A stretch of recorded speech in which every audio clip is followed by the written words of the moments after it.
Web pages के ऊपर table ना सिर्फ टेबलर डाटा को दिखाने के लिए यूज़ होते हैं बल्कि सम टाइम लेआउट एडजस्टमेंट के लिए भी होते हैं। जिस तरह आप ये वाला पेज देख रहे हैं, इस वाले पेज में ये जो पिक्चर्स हैं ये एक टेबल में लगी हुई हैं। ये ऊपर दिस वीक इन रिव्यू और उसके बाद ये पिक्चर्स हैं, ये एक टेबल में लगी हुई हैं। इसकी वजह से ये जो अलाइनमेंट है ये बहुत क्लियर और व्यूएबल हो जाती है। अगर आप इसे थोड़ा सा गौर करें तो ये हमारा एक टेबल है पूरा, और इसमें एक फर्स्ट रो में ये दिस वीक इन रिव्यू लिखा हुआ है। सेकंड रो में 3 कॉलम्स हैं जो 3 टेबल सेल्स हैं, जिसमें हर टेबल सेल के अंदर एक पिक्चर लगी हुई है। इसमें ये फर्स्ट पिक्चर है, ये सेकंड है, ये थर्ड है, और उसके बाद तीसरी रो में ये टेक्स्ट लिखा हुआ है। आइए देखिए इस तरह का जो है वो हम पेज कैसे डेवलप कर सकते हैं HTML में through tables.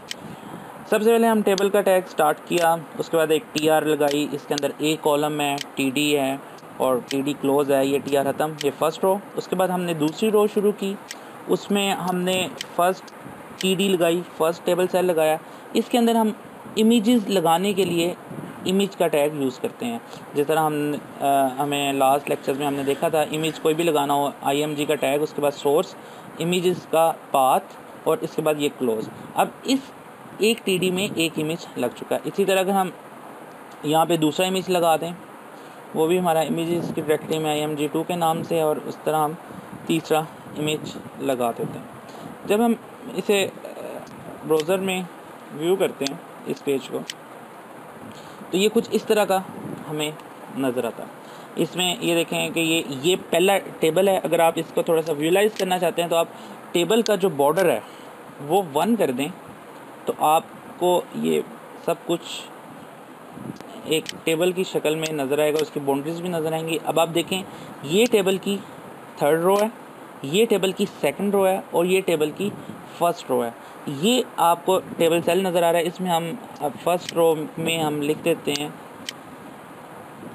Week in review, और हम इसे लिख लेते हैं दिस वीक इन रिव्यू। आप इस पेज को रिफ़्रेश करें। अब आप देखें, ये वही प्रॉब्लम है जो हमने देखी थी कि कॉलम स्पैन की। अगर मैं ये चाहता हूँ ये टेक्स्ट, ये वाला टेबल सेल पूरी स्पेस ऑक्यूपाइड करे, तो मुझे यहाँ पे TD के साथ column span is equal to, क्योंकि दिस टाइम मेरी नीचे वाली रोज़ का साइज़ 3 है, 3 रोज़ के अंदर 3 टेबल सेल हैं, तो यहाँ पे मैं कॉलम स्पैन 3 लिखूँगा ताकि वो 3 जो है वो एक टेबल सेल 3 टेबल सेल के बराबर जगह को ऑक्यूपाइड करे। अब देखेंगे, लेकिन प्रॉब्लम ये है कि ये वाला टेक्स्ट अगर जो हमने पिक्चर में देखा था वो थोड़ा सा बोल्ड था और ये सेंटर अलाइन था। अगर मैं टेबल के अंदर किसी भी टेबल सेल के अंदर कोई चीज़ सेंटर में लिखना चाहूँ तो उसको लिखने के लिए मुझे यहाँ पे अलाइन का टैग, अलाइन का एट्रीब्यूट यूज़ करना पड़ता है। TD के टैग के अंदर जिस तरह कॉलम स्पैन का मैंने एट्रीब्यूट यूज़ किया, इसे टेक्स्ट को सेंटर में लाने के लिए अलाइन का एट्रीब्यूट, और इसकी जो वैल्यू है वो मुझे सेट करनी पड़ेगी सेंटर। अब आप देखेंगे दिस वीक इन रिव्यू आ जाएगा centre of that table cell. इसी तरह अगर आप इसको बोल्ड करना चाहते हैं तो आप B का टैग यहाँ पे यूज़ कर सकते हैं। जिस तरह हमने लास्ट टाइम भी देखा था, हम टेबल किसी भी HTML के टैग के अंदर दूसरे टैग्स यूज़ कर सकते हैं, प्रोवाइडेड कि वो वेल स्ट्रक्चर्ड फॉर्मेट में हो। इसी तरह अभी मीनवाइल हम इधर H1 का टैग यूज़ कर लेते हैं। इसी तरह हम बॉर्डर को ख़त्म कर, बॉर्डर को भी हम ख़त्म नेक्स्ट स्टेप में करेंगे। तो आप देखें, ये आपको बिल्कुल उसी तरह का पेज नज़र आ रहा है, एक्सेप्ट कि ये आपको जो हमने बॉर्डर इज इक्वल टू 1 है तो बॉर्डर भी साथ नज़र आ रहा है। तो यहाँ पे हम इसको जो है बॉर्डर को ख़त्म कर देते हैं, बॉर्डर के टैग को, ताकि हमारा बिहेवियर बिल्कुल वैसे ही लगे। देखिए, ये जो है एक पेज का लेआउट या किसी खास सेट ऑफ लेआउट हम सेट कर सकते हैं थ्रू टेबल्स।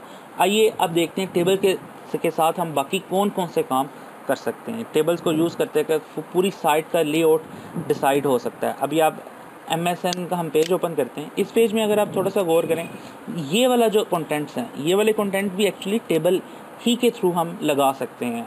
ऑफ कोर्स अभी ये वाले कंटेंट टेबल के थ्रू नहीं लगे होंगे, लेकिन बहरहाल हम इन कंटेंट को टेबल के थ्रू लगा सकते हैं। कैसे? आप अगर गौर करें तो ये आपको एक पूरा टेबल नज़र आएगा जिसकी एक रो और इसके 2 कॉलम्स हैं।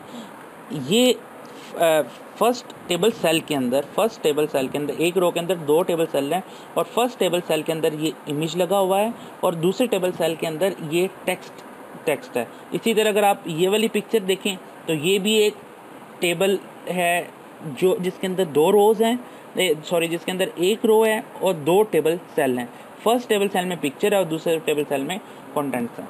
अगर आप इस पूरी साइट को विजुलाइज करें तो एक बड़ा टेबल है जिसके 2 मेजर टेबल सेल्स हैं। एक टेबल सेल में जो हमने पहले टेबल डिस्कस किया वो भी है। अब ये भी एक इम्पॉर्टेंट बात है कि टेबल टीडी के अंदर आप मज़ीद फर्दर पूरे का पूरा टेबल लगा सकते हैं। जिस तरह हम अपनी इस टीडी में या आप इस जगह पे आप पूरे का पूरा टेबल का एक फर्दर एट्रीब्यूट भी लगा सकते हैं। अगर आप इधर फर्दर एक टेबल यूज़ करना चाहें, आप इधर लिखें table TR close TD start TD close. तो मैंने भी, और इसका बॉर्डर हम कर लेते हैं जी 1 ताकि हमें विजुलाइज हो। तो जो इम्पोर्टेंट बात जो आपके समझने वाली है वो ये है कि ये कोई रिस्ट्रिक्शन नहीं है कि आप टेबल के अंदर टेबल यूज़ नहीं कर सकते। आप किसी भी टीडी के अंदर फर्दर टेबल का सेट कर सकते हैं। हम ये भी कर सकते हैं कि एक पेरेंट टेबल है, उसके अंदर एक टीडी और उसके अंदर एक चाइल्ड टेबल है। अभी हम इधर कोई कंटेंट लिख लेते हैं, दिस इज़ चाइल्ड टेबल।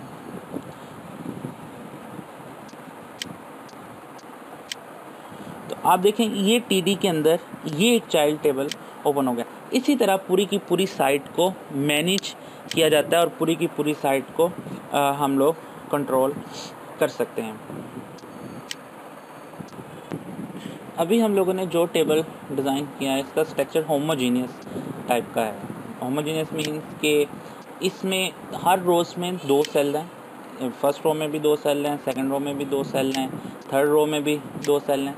अगर हम ये चाहते हैं किसी एक रो में जो है वो 1 सेल हो और ऊपर वाली रोज़ में 2 सेल हों, तो अगर हमें ये वाला बिहेवियर इसका करना चाहो तो उसके लिए मुझे क्या करना पड़ेगा, ये देखें। एक जो पेरेंटली सबसे बात है वो ये है कि हम इसको ऐसे कर दें कि सेकंड रो के अंदर मैं सिर्फ एक टीडी ऐड कर दूं। तो इसका मतलब अगर मैं एक टीडी करूंगा तो एक ही कॉलम इसमें आएगा।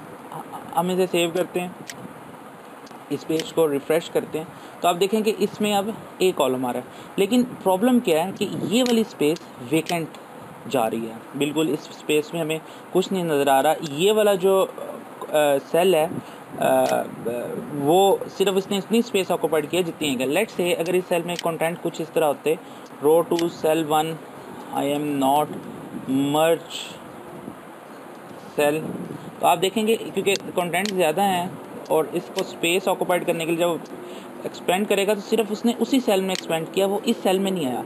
अगर हम चाहते हैं कि ये वाली रो ऐसे बिहेव करे, ये वाला सेल ऐसे बिहेव करे कि वो ये पूरी रो की स्पेस को ऑक्यूपाइड कर ले, या इसका जो इन अदर वर्ड्स इसकी जो विड्थ है वो इतनी हो कि वो 2 कॉलम्स, एक टेबल सेल की विड्थ 2 टेबल सेल जितनी हो, तो उसके लिए हम क्या करेंगे। इसकी एग्जांपल ये है कि जिस तरह मैं ये चाहता हूँ कि जिस तरह ये टेबल 1 है, टेबल 2 है और ये इस रो के अंदर सिर्फ एक सेल है, लेकिन इस सेल ने जो स्पेस ऑक्यूपाइड की हुई है, जो स्पेस इसने जिस स्पेस में इसने अपना डाटा रखा हुआ है वो इसने 2 सेल्स के बराबर वाली स्पेस में रखा हुआ है। ऐसा करने के लिए